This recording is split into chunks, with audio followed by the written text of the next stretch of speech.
Welcome back. Kenyans should expect high power costs due to low water levels at the country's reliable and largest dam, Masinga Dam. The low water levels have been attributed to the ongoing drought.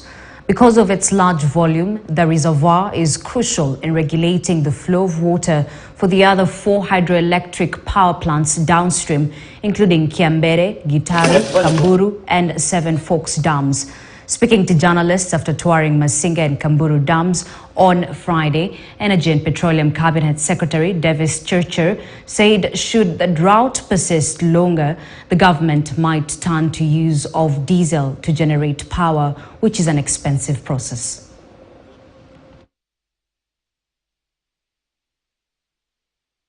When you don't have enough water, what basically that means is we'll not be able to generate.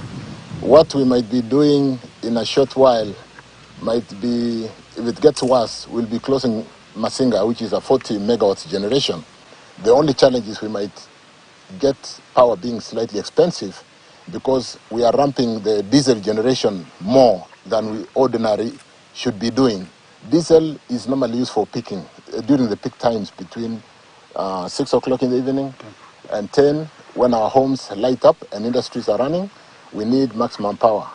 We're currently having a peak of about 2140, and with some 15% headroom, we are being forced to run the diesel more than we would ordinarily run the diesel. And you know, diesel dispatches at more than 20 cents US. Huh? The negotiations are still ongoing in terms of the PPAs. We have not yet got to the conclusive end.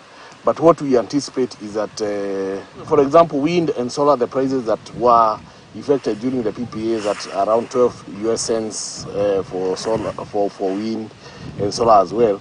We expect that once the moratorium is lifted and we get new PPAs on the grid, that price will not be there and we'll get much lower price to reflect the times of the day. Kenya, like many other countries around the world, experiences cases of sexual gender-based violence. Despite efforts made to curb this vice, more still needs to be done to protect members of the society. As I now narrate, survivors